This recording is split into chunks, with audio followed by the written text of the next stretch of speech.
Friends, this is lecture number 87 और यहां से हम कट एंड फिल को शुरुआत कर रहे हैं। Cut and fill as the name indicates कि हम मिनरल को काटते जाते हैं और उस जगह को भरते जाते हैं। श्रिंकेज में हमने देखा था कि मिनरल को काट करके हम उस जगह को उसी मिनरल से भर देते थे और जो स्वेलिंग होने के बाद जो पोर्शन आता था उसको बाहर निकाल देते थे। ओनली 40% जो मटेरियल स्वेल होता था आफ्टर ब्लास्टिंग। यहां पर हम ऐसा नहीं करते हैं। ओनली डिफरेंस इज कि हम यहां से मिनरल को बाहर निकालते हैं किसी और पास के थ्रू, और उस जगह को, जो खाली जगह हो गई है मिनरल निकालने से, उसको हम भरते हैं किसी फिलिंग मटेरियल से। That's why the name is cut and fill. और इस फिल की जरूरत है क्योंकि हमें उस पर खड़े होकर के ऊपर ऊपर चलना है।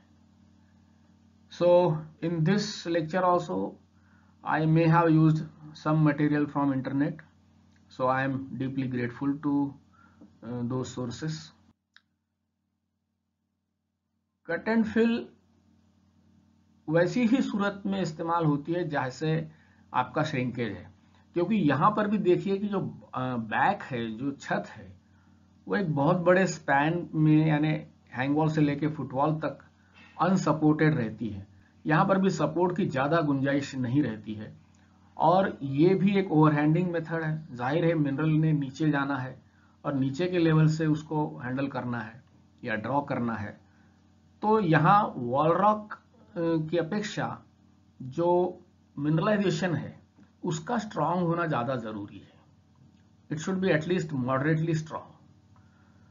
और वॉल रॉक्स जहां सेल्फ सपोर्टिंग नहीं है, जैसे कि श्रिंकेज में भी था, वैसी जगह पर हम इसका इस्तेमाल करते हैं। मिनरलाइजेशन इरेटिक भी रहे, या जैसे लेंसॉइड मिनरल होता है, कहीं कम कहीं ज्यादा, वो भी यहां पर काम में लिया जा सकता है। तो स्टीपली डिपिंग होनी चाहिए। इसमें सपोर्ट का कोई खास स्कोप नहीं है, लेकिन आजकल केबल बोल्टिंग बहुत वाइड स्प्रेडली इस्तेमाल होती है और ये बहुत ही कामयाब तरीके से इस्तेमाल होती है। अगर वॉल रॉक और ओर बॉडी दोनों बहुत कमजोर है, जैसे कि मैंगनीज के केस में ये मेथड ज्यादातर इस्तेमाल होती है, या जावर माइंस के कुछ ग्रुप ऑफ माइंस है, दरिबा वगैरह, वहां पर ये मेथड इस्तेमाल होती है। इवन कॉपर की भी माइंस में मेथड इस्तेमाल होती है, मुसावानी एरिया में, या कहो इस्तेमाल होती थी। तो वहां पर कुछ मैकेनाइज तरीके से होता है, लेकिन मॉइल में इतना मैकेनाइजेशन स्टोप के अंदर कुछ नहीं है। और बहुत ज्यादा वीक अगर मिनरल हो तो स्क्वायर सेट मेथड पुराने जमाने में इस्तेमाल की जाती थी, और उसमें ये था कि मिनरल को बहुत ही बाइट्स में, छोटे छोटे हिस्से में काटा जाता था, और उसको इमीडिएटली स्क्वायर सेट से, यानी एक प्रकार का जो मंडा बोलते हैं या मंडप बोलेंगे, ऐसा एक नेटवर्क बनाया जाता था जो सपोर्ट करते जाता था। तो lot of timber was used, और वो फिर बाद में डिसकंटिन्यू हो गई क्योंकि टिम्बर बहुत महंगा होता था। और आजकल इसमें ये करते हैं, जैसे हम कोल माइंस में देखते हैं कि रूम एंड पिलर या आपकी बोर्ड एंड पिलर मेथड होती है, वैसा ही इसमें हैंगवॉल टू फुटवॉल पिलर्स छोड़ देते हैं। अब जाहिर है इसमें लॉस होता है, लेकिन इसमें यह है कि मान लीजिए कि कहीं लो ग्रेड का मिनरल है तो कोशिश करते हैं कि उसी एरिया में पिलर बना दे। तो पोस्ट एंड पिलर में ग्रिड पैटर्न के ऊपर पिलर्स छोड़े जाते हैं मिनरल के, तो कंजर्वेशन के लिहाज से तो ये खैर उतना अच्छा नहीं है। इस मेथड में एक बहुत अच्छी बात है कि सिलेक्टिव माइनिंग इज पॉसिबल।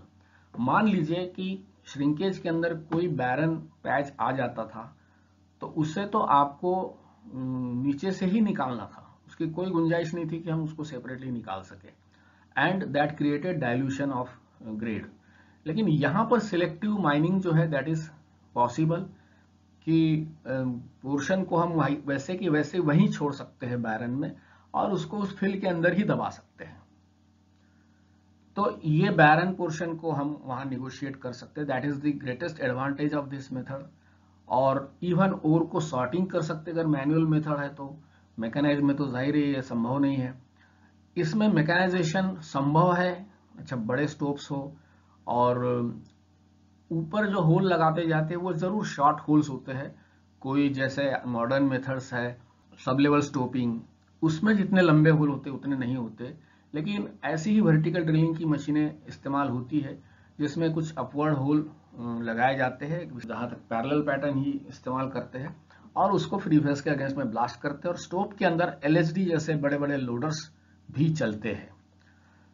तो ये जहां मैकेनाइजेशन होता है वहां की बात है। तो मैं इसमें एक in general cut and fill का तरीका समझाने की कोशिश कर रहा हूं। ये थोड़ी एक्सपेंसिव मेथड है, तो जाहिर है कि हमारा मिनरल महंगा होना चाहिए। हमारे देश में ज्यादातर इसका इस्तेमाल मैंगनीज की खदानों में, मॉइल की खदानों में होता है, और महंगी है इसलिए क्योंकि फिल मटेरियल बाहर से लाना होता है। चाहे तो आप सैंड लाइए, अब सैंड आज के ज़माने में कितनी महंगी हो गई है क्योंकि बहुत सारा कंस्ट्रक्शन एक्टिविटी चल रही है। तो जहाँ पर मिल है, मान लीजिए कि जहाँ पर कोई टेलिंग्स वगैरह निकलता है मिल में से, फॉर एग्जांपल आपके बेस मेटल की माइंस में निकलता है, तो उसको आपको डिस्लाइम करना होता है, क्योंकि उसके अंदर जो बारीक कण होते हैं, स्लाइम्स जो होते हैं, उसको हटाना जरूरी है, क्योंकि अदरवाइज हाइड्रोलिकली जब आप उसको फिल करेंगे तो उसमें से वाटर परकुलेट नहीं होगा और एक कीचड़ सा बन जाएगा। कई बार जरूरत होती है तो हमको सीमेंट भी उसके अंदर मिक्स करने की जरूरत होती है, to provide a strong support to the walls. और फिल का काम वही है कि वॉल रॉक को सपोर्ट करना और एक प्लेटफॉर्म प्रोवाइड करना जिससे हम आगे आगे ऊपर तक चलते जाए up to the crown pillar level. और इसमें यह है कि जो ब्रोकन वेस्ट आता है वो पहले के जमाने में जो विंज होती थी, एक सेंटर के अंदर, स्टोप के अंदर ऊपर से एक विंज मारी जाती थी, उसमें से डाला जाता था वेस्ट मटेरियल। ये जनरली ओपन कास्ट का जो ब्लास्टेड मटेरियल होता था, खाड़ यानी कि waste material hang wall footwall का, उसको ऊपर से डालते थे विंज में से, और वो फिर हाथ से ले जा करके कोने कोने में उसको पैक किया जाता था। मैंने उन सारी मेथड्स में काम किया और मेरा जो भी अनुभव रहा है उसके आधार पर मैं ये सारे लेक्चर्स बना रहा हूँ, because I worked in MOIL also for very little time, may be 1 year और सो। और ये भी ओवरहैंड स्टोपिंग है, इसमें भी क्राउन पिलर का होना जरूरी है। अब यहाँ जो मैं मेथड की बात कर रहा हूँ, ये method cut and fill with sill and PL यानी कि प्रिपरेटरी लेवल, ये मेथड बहुत पुरानी मेथड है, और ये मैंने मनसर की माइन में एक पुराने स्टोप्स में देखा था। मनसर की भी माइन है एक मॉइल की, मैंगनीज की, वहां मैंने देखा था। और बाकी जगह तो आजकल विदाउट पीएल और विदाउट सिल ही माइनिंग होती है। ये वही कारण था कि इसमें हम वेस्ट का डेवलपमेंट अवॉइड करते हैं। तो स्टोप प्रिपरेशन, जहां तक सवाल है लेवल का, वो श्रिंकेज जैसा ही कुछ है। इसमें सिल छोड़ा जाता है, मतलब एक पिलर छोड़ा जाता है नीचे की लेवल से, और एक उसके ऊपर एक प्रिपरेटरी लेवल बनाते हैं, मे बी आफ्टर 4-5 मीटर और सो, और उसके ऊपर माइनिंग होती है। ये प्रिपरेटरी लेवल और ये सिल पिलर बनाने का मकसद यही है कि सिल पिलर नीचे की लेवल को सपोर्ट करेगा। तो नीचे की जो लेवल है वही ओवर हैंडलिंग लेवल है, लोअर लेवल, और उसका डेवलपमेंट थोड़ा सा इस आधार पर डिपेंड करता है कि कट एंड फिल जो है वो प्रिपरेटरी लेवल के साथ और सिल पिलर के साथ है या नहीं।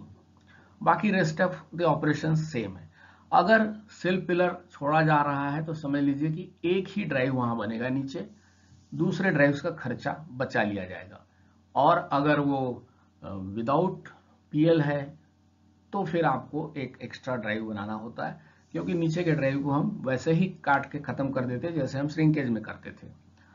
ये मेथड भी बहुत ज्यादा वाइड ओवर बॉडी के लिए सूट नहीं करती है। ज्यादा ओवर बॉडी अगर वाइड हो तो हमको फिर वही पोस्ट पिलर मेथड का इस्तेमाल करना पड़ता है, ताकि बहुत बड़ा स्पैन हमारे सिर के ऊपर नहीं रहे। थोड़ी कम्बरसम मेथड है ये। इसमें कोई डेवलपमेंट वेस्ट रॉक में नहीं होता है सिवा क्रॉस कट के। जो मेन क्रॉस कट आता है शाफ्ट से आपके मिनरलाइज्ड पोर्शन तक के ओवर बॉडी तक, वही मात्र डेवलपमेंट वेस्ट रॉक में करते हैं, और वहां पैसा बचाया जाता है। स्टेप्स इन्वॉल्व सिंपल है कि मेन क्रॉस कट आपने शाफ्ट से ले लिया ओवर बॉडी तक, up to the opposite wall, आप हैंग वॉल से अप्रोच कर रहे हैं तो फुटवॉल तक उसको ले जाएंगे, ताकि ओर बॉडी की विड्थ पूरी क्लियर कट हो जाए। मैंगनीज डिपॉजिट का ऐसा है कि इसमें जनरली बहुत ही शार्प कांटेक्ट होते हैं, यानी दोनों वॉल के तरफ शीस्ट रॉक आ जाती है और बीच में ओर आता है। ये कोई ग्रेडेशनल कांटेक्ट नहीं होता है जैसे कि बेस मेटल में होता है। अपर लेवल और नीचे के लेवल में centre of the ore body से एक ओर ड्राइव ले लिया जाता है।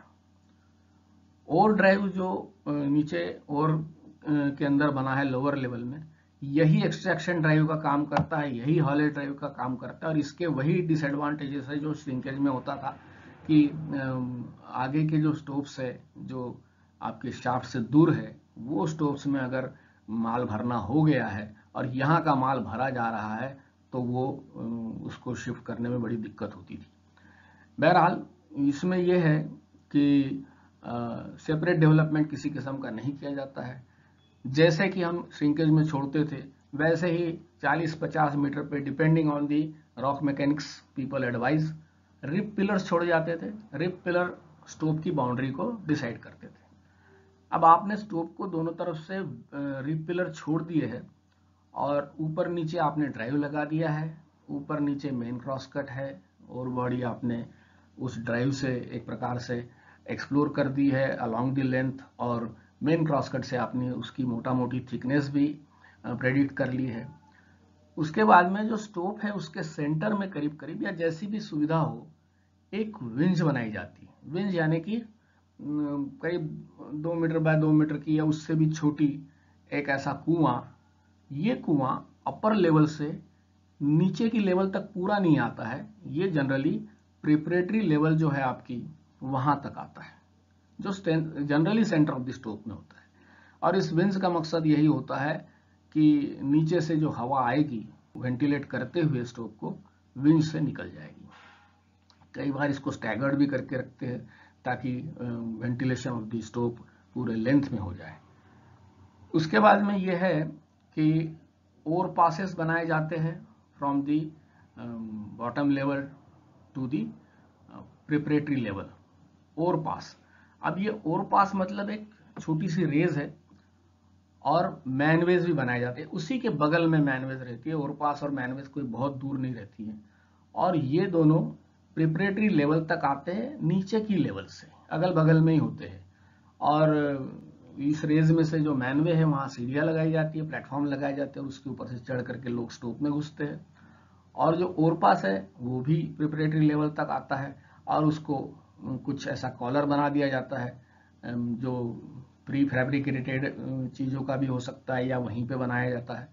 और जैसे जैसे आप माइनिंग करते हैं, जैसे जैसे आप ऊपर जाते हैं, उस ओर पास को भी ऊपर ऊपर चढ़ाया जाता है, उसके अंदर आप जो भी ओर है उसको डालते हैं। अब ये तो पुरानी मेथड है, तो यहाँ पर सब मैनुअल काम होता था। तो ओर आपने काटा और वो इस ओर पास में डाल दिया। नीचे उस ओर पास के शूट होता था नीचे की लेवल में, जहां से आप निकाल लेते हैं और उसके नीचे जो है टब्स या बैंडिस जो है वो भर दिए जाते हैं और मैनवे से आप स्टोव में घुसते हैं। ओर पास तो बंद रहता है, इसलिए मैनवे से हवा अंदर जाती है और ऊपर फिर आपके विंड से इट लीव्स द स्टोव। तो that is how the stove is kept well ventilated. इस तस्वीर से कुछ बात क्लियर हो जाएगी। देखिए ये एक शाफ्ट है या इंक्लाइन आया है इस लेवल पर, उसका ये एक मुहाना है और यहां से ये हमने मेन क्रॉस कट ले लिया। तो मेन क्रॉस कट जो यहां से यहां तक है शाफ्ट तक, बस यही एक वेस्ट के अंदर का डेवलपमेंट है। This is main cross cut. और मेन क्रॉस कट यहाँ ओवर बॉडी को टच करके अपोजिट वॉल की तरफ चला जाएगा। मान लो फुटवॉल से अप्रोच कर रहे हैं तो हैंग वॉल तक चला जाएगा। These are the rib pillars on either side of the stope, और ये रिप पिलर स्टोव को डिफाइन कर रहे हैं। अब देखिए ये सारा डेवलपमेंट ओर के अंदर ही है। ये इन्होंने ओर ड्राइव लगाया, ये ओर drive within the ore body rather in the center of the ore body, और ये ओर बॉडी के साथ साथ ही घूमता है और आगे बढ़ता है। इस मेथड में वही दिक्कत है जैसे मैंने आपको बताया कि यहाँ की बैंडीज अगर भर रही है और इधर की भर चुकी है तो इनको इधर आने का कोई उपाय नहीं है और यहाँ पे थोड़ा स्टैग्नेशन इन ट्रैफिक हो सकता है। ये देखिए नीचे के लेवल में आपने ड्राइव बनाने के बाद में ये एक मैनवे और ये एक ओर pass, on the other side of this drive आप लगा सकते हैं। और ये जो है ये विंच यहाँ दिखाई जरूर है लेकिन नीचे तक नहीं आती है। ये विंच नीचे तक आती है जब ये विदाउट प्रिपरेटरी लेवल का वर्किंग होता है। तो यहाँ पर we are discussing with preparatory level and sill pillar. तो इस लेवल के ऊपर एक सिल पिलर होता है, वहां तक ये विंच आती है। तो ये जो मैन पास ओवर पास है ये बहुत छोटे छोटे होते हैं, एक आदमी मुश्किल से चला जाए ऊपर, और थोड़ा प्लेटफॉर्म रहता है। और ये ओवर पास जो है इसके अंदर ओवर डाला जाता है स्टोप में से, और इसके नीचे एक शूट होता है और ये बैंडेज इसके नीचे आ जाती है। तो शूट से ग्रेविटी से इसके अंदर बैंडेज के अंदर या टब्स के अंदर आपका मिनरल आ जाएगा। ये एक जनरल इसका लेआउट होता है। अब यहाँ क्या होता है कि एकमात्र ये ड्राइव है, यही हॉलेट ड्राइव है, यही एक्सप्लोरेटरी ड्राइव है, यही एक्सट्रैक्शन ड्राइव है। तो ये सारा डेवलपमेंट ओर में हुआ और इतना मात्र डेवलपमेंट वेस्ट के अंदर हुआ और हमने अपना पैसा बचा लिया है डेवलपमेंट का वेस्ट के अंदर का। ये देखिए इसके ऊपर जस्ट ऊपर एक करीब लीजिए 6-7 मीटर की ऊंचाई पर एक प्रिपरेटरी लेवल बनाई जाती है, एग्जैक्टली नीचे की जैसी लेवल है वैसे ही। और ये प्रिपरेटरी लेवल और जो नीचे की लेवल है उसके बीच के पिलर को कहते हैं सिल पिलर। इसकी जरूरत इसलिए है कि नीचे का जो ड्राइव है वो अदरवाइज कैसे रहेगा, उसको तो कोई छत चाहिए। तो वो छत हैंग वॉल टू फुटवॉल जितनी बड़ी ओवर बॉडी उतना बड़ा वो पिलर होता है और वो कंटिन्यूस पिलर होता है इस लेवल में। और यहाँ देखिए कि ये विंज इस टोप के अंदर आ गई है और ये आपका ओवरपास है, ये मैनवे है। इस प्रकार से मैनवे से नीचे से हवा आती है, फ्रेश एयर, और ये स्टोव को वेंटिलेट करते हुए यहाँ विंज से ऊपर चली जाती है। ये विंज जो है ये ऊपर की लेवल से हम इस प्रिपरेटरी लेवल तक लगाते हैं। इस विंज को जैसे आप जानते हैं कुआं है और इसका इस्तेमाल है यहाँ से ये हवा को ऊपर ले जाने का, इमरजेंसी में एक सेकंड आउटलेट का भी काम करता है ये विंच। और तीसरी बात ये है कि ये जो कट एंड फिल इसमें पीएल का इस्तेमाल होता था उसमें ये होता था कि ऊपर से इन लोग वेस्ट रॉक डालते थे, ब्रोकन वेस्ट रॉक यहाँ से डलती थी और ये वेस्ट रॉक वो पैक करते थे यहाँ पूरे इसमें पूरे स्टोव के अंदर एक मैन हाइट तक के, और फिर उसके बाद में एक एक बाइट से इसको ड्रिलिंग ब्लास्टिंग करके लेते जाते थे और फिर वहां पे या तो स्क्वायर सेट लगाते थे या सीधा सीधा ये फिलिंग कर देते थे। तो ये यहाँ की सूरत हाल है। तो ये हो गई प्रिपरेटरी लेवल का डेवलपमेंट। विंज यहीं तक आती है, नीचे तक नहीं आती है विथ पीएल वाले केस में। ये मैंने प्लान और सेक्शन तीनों चीजें यहाँ दिखा दी। ये देखिए नीचे की लेवल, ये दोनों तरफ के रिब पिलर्स, ये जो ड्राइव है इसके इधर एक साइड पे ये ओवरपास बना दिया, यहाँ मैनवे बना दिया। ये विंज है, यहाँ भी रह सकती है विंज, यहाँ भी रह सकती है। ऐसे रखा जाए विंज को कि ये वेंटिलेट कर दे स्टोव को। जैसे यहाँ मैंने बताया this is not the ideal situation, यहाँ से हवा आएगी और यहाँ से निकल जाएगी। ये विंज अगर यहाँ आए तो ज्यादा बेहतर है। तो ये हमारे पास में इतनी फ्लेक्सिबिलिटी होती है। और ये जो है प्रिपरेटरी लेवल के अंदर ये विंज आई है, ये विंज नीचे तक नहीं आती है। जैसे मैंने बताया नीचे की तब आती है जब ये विदाउट सिल पिलर हो। तो यहाँ ये मैंने बताया जैसे कि ये आपके रिब पिलर्स है। और ये जो ड्राइव है इसको आप देखिए कि इस ड्राइव को ये मैंने सेक्शन दिया है यहाँ पे। इस ड्राइव ये मैंने लॉन्गिट्यूडनल सेक्शन दिया, ये दोनों उसके प्लान है प्रिपरेटरी लेवल के और नीचे के लेवल के। और ये लॉन्गिट्यूडनल सेक्शन और ये ट्रांसवर्स सेक्शन है। इस सेक्शन में आप देख सकते हैं कि ये जो है नीचे ये जो चौरस ऐसा दिख रहा है ये आपका ओर ड्राइव है।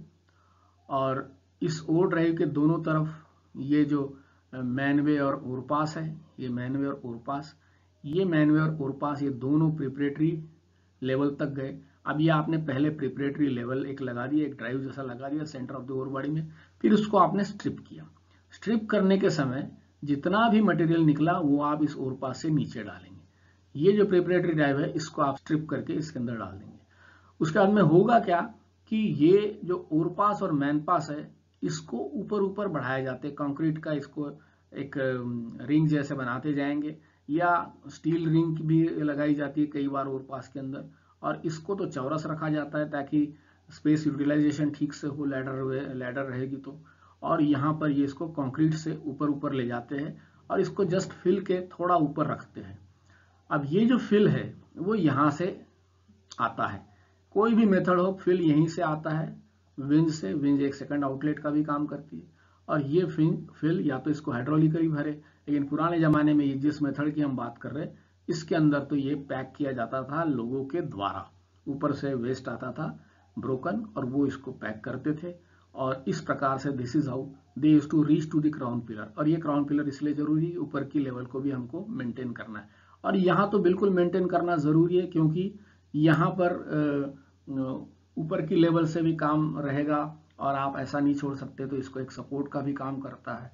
और ये जो है आपके रिप पिलर्स है बिटवीन दी टू स्टोप्स, ये रिप पिलर है।